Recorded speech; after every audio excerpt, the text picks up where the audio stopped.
look, it was a competitive series. All the games were there to be won for Brooklyn, really.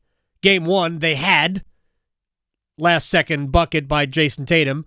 Remember, in Boston, the Nets could have stolen one on the road. Every other game was winnable at some point for Brooklyn. And then this one, they were probably second best all night long, but they were right there at the end. Kevin Durant could have made it a 1-point game with 22 and change left. He missed the second free throw and then a hustle play. Beat him. Brian Geisinger, League Pass Lair, ACCSports.com. My friend, is that the disturbing part of this, that the Nets got beat by a hustle play at the end in a game that they needed to win to survive? I mean, there's a lot of things I think that go into this being kind of like hilarious or disappointing end to the Nets season, however you want to look at it. The timeline last night seemed to be reveling in the destruction of the Nets. Honestly though, I just give more credit to Boston. Like, maybe that's a boring answer, but like terribly boring. What their defense did this series, holding Durant under 39% shooting, their ability to switch, their ability to show help, recover, scramble, throw different coverages at Durant, and then to really have that versatility then on the other end of the court, Boston with all of their size, just pummeling Brooklyn. I think, yes, they were winning 50-50 balls because they had the mentality and the proper edge. But also, like, this team is just bigger. They're faster. They're longer. And you saw that on both sides of the court, and you saw that in those like 50-50 ball, toss-up scenarios as well. At the end of the game, when the Nets went to a smaller lineup, they even actually went smaller after they took Seth Curry out and put Patty Mills in. And essentially, Kevin Durant was their only big player. And he's obviously not a center. I mean, he's really a guard. So when the Nets did that and Boston just ate them alive at the rim, they didn't need to do it for very long because there wasn't that much time left in the game. But that just showed you ultimately the roster problems that the Nets found themselves in. Why didn't Steve Nash try to go with Drummond or leave Blake Griffin in? Because it looked like their best stretch was with Griffin in the game. Yeah, I mean, shout out to Blake Griffin. Like, he gave him some juice last night when they needed it. He also just looked like exhausted. I mean, sometimes it's like tough to tell through the TV unless you're right there. But it felt like every stoppage just before he exited the game, like when there was a dead ball, Griffin was, literally hands on knees, bent over. And it makes sense. He's the guy. He's an older player and he hasn't played. Doesn't have the conditioning level up. I think it was tough for Brooklyn in this series that Nick Claxton, their backup center, who is a pretty good two-way player, and is a guy that can switch and do some different stuff. Like, Jayson Tatum just abused that matchup when he got it. Either if Brooklyn put Claxton on him outright or he got the switch, like, that just wasn't there. And he's the guy that I think Brooklyn really needed to have a bigger series. Like, you can try the Durant at center lineups. You and I can talk for all the reasons about why that stuff can work offensively, but this wasn't the series for it against Boston in their size. And again, we haven't mentioned Jayson Tatum's name yet. And what a series. Him leading the dance at times offensively for Boston, 29 assists across these 4 games, shot 42% from deep, 87% from the line. And it just felt like, another, I don't know, he went up one more peg, you know what I mean? As far as, climbing the player rankings or just sort of like showing the world where his position is in the league right now. So Boston looks incredible. Their role players are playing great. Grant Williams, Al Horford, and Marcus Smart, and then certainly like at the top of the list though, Tatum has been superb. We're going to talk about Tatum here in a second. Back-to-back possessions, Horford and Smart hitting threes. One out of, I think it was a sideline out of bounds, and Horford hits it. And then next time down the court is Smart from the corner. And they just had. I think they were way better offensively than people gave them credit during the course of the year, which has been built basically on how great their defense has become. But about Tatum, a couple of years ago, I wasn't sure if he was better than Jaylen Brown. I know what the potential of Jayson Tatum was, but a couple of years ago, I'm not even sure that. They're both young players at the time. I guess they're not young players anymore, but they were both it looked to me like Brown was the more reliable player then. What has changed with Jayson Tatum? Because he had some moves last night that just showed you that he is in complete control of his offensive game, and he can do everything. Yeah, I mean, I think, look, this is no slight on Jaylen Brown. That dude is incredible, too. He's a pretty awesome number 2 for this team to have.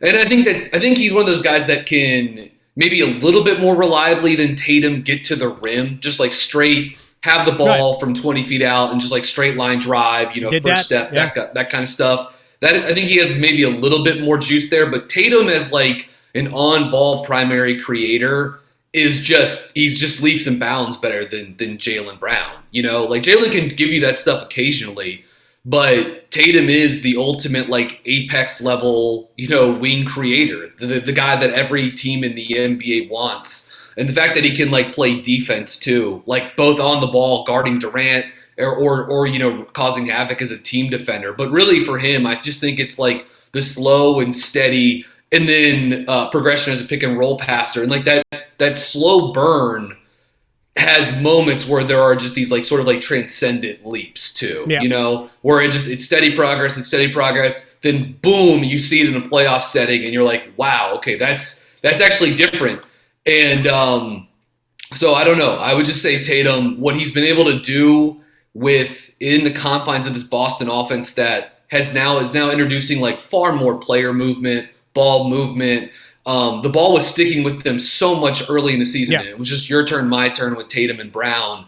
And that's just not the case anymore. And again, Tatum as like the catalyst for a lot of that is a big deal. Smart has played a role in that. Like he's had more time on the basketball as well. But really like it's what Tatum can do. Picking guys out, running pick and roll, being manipulative, making complex reads is pretty special stuff. And like he was a great player when we saw him in our neck of the woods a couple years ago at Duke. But to think about like how he's grown and improved since then is just it's really incredible. Still can't believe that Luke Kennard stole his ACC tournament MVP award because that was Jayson Tatum. He was the best player in that event, and honestly, as great as Kennard was, it really wasn't close, and I don't know how they screwed that up.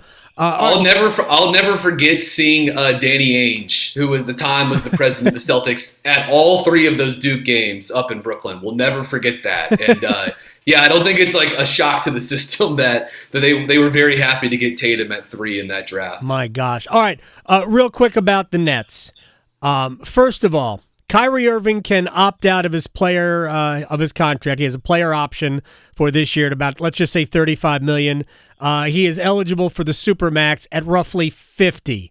If you were Brooklyn, would you have some concerns about Kyrie at the Supermax? Yeah, very much so. Like, I mean, it's hard to think of a sort of like a less reliable star athlete across like major North American sports the last year, right? Like he played in like a quarter of the games this season. Well, because he was researching. I mean? He was doing his own research, Brian. Yeah, look, everyone needs lots of time on YouTube consulting all kinds of various opinions. But and then, he didn't have outside of game 1 when he was awesome in game 1 for sure, but not a great series here. For Kyrie, look, there's no denying his talent, and like, which is otherworldly, and like he's a great scorer, and he's never been like a huge rim pressure guy. So it's like his game assuming his body holds up, his game should age pretty well. Like his stuff is like the handle and the craft and the manipulation, and yes, like he is very athletic too, but it's not like Anthony Edwards' first step style. Like,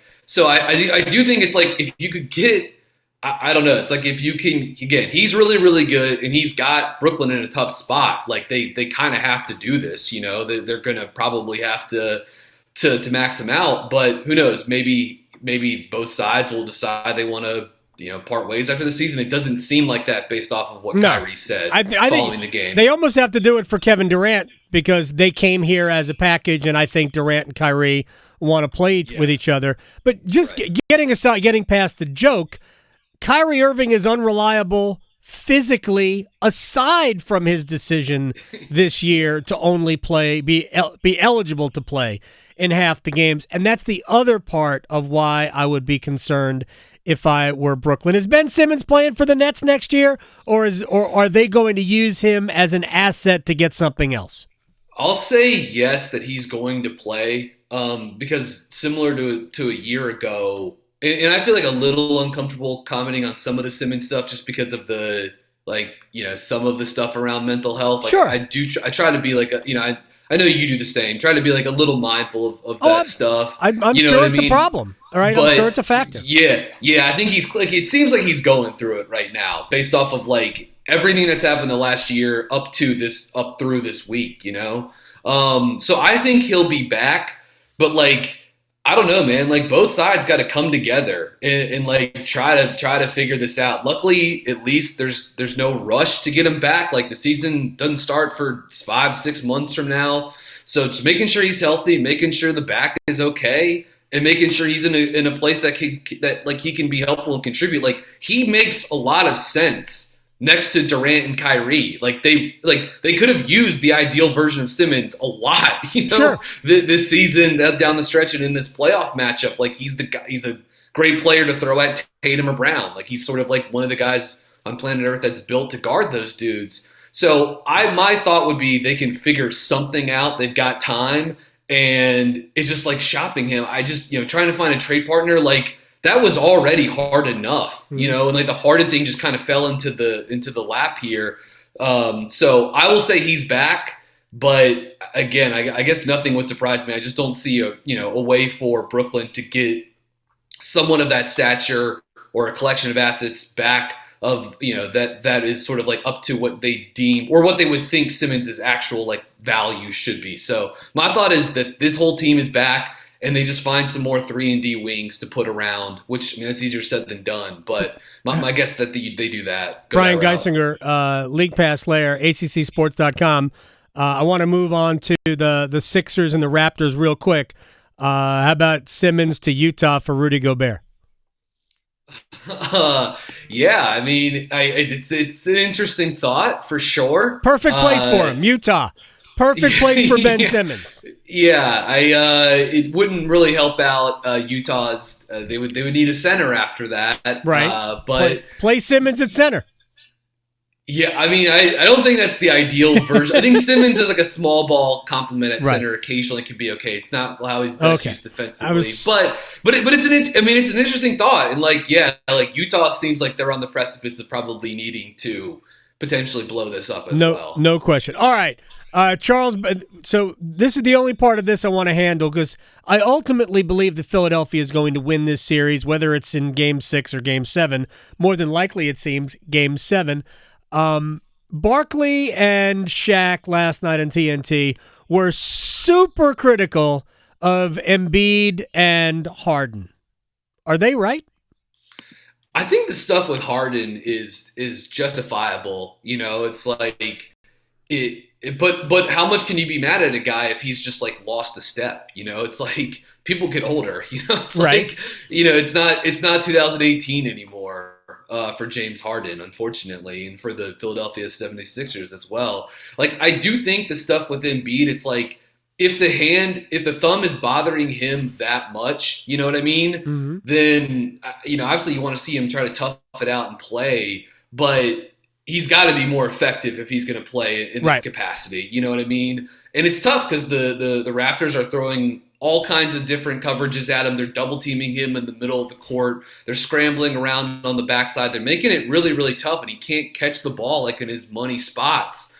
And the Harden's not there to like take the attention away from him as much as you think it should. Like, Harden's still huge for a guard. He can still really, really pass. He's still a pretty good shooter, but he just doesn't have the ability to like break down a defense and get into the paint, and that's tough for them. So I would try not to be too critical of Embiid because like that dude is awesome, and he's playing with a thumb that requires surgery. Yeah. It's like that can't feel very good to shoot and try to play defense with that. So I would steer away from the criticism of Embiid, but like he does need to kind of like chill on some of the like defensively. He wasn't engaged last night. That's got to change. Like, period.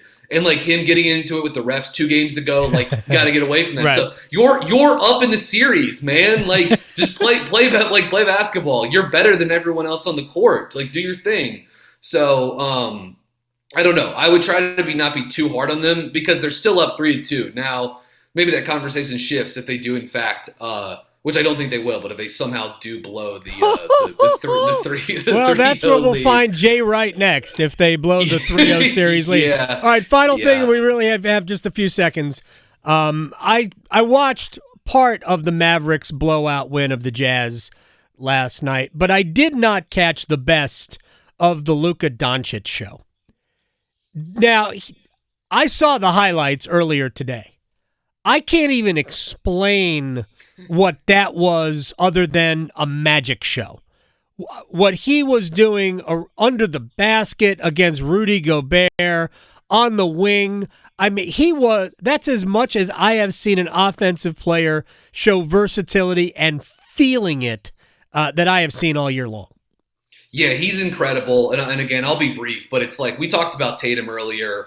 And in a couple of years, we may be discussing those guys as like, who's the best player in the world. Like right. Doncic is basically there already. And yeah, I mean, he just buried Utah under the arena last night from every level. The playmaking, his size, his strength, the step back shooting, the touch. It's incredible. And the guy is really one hell of a talent.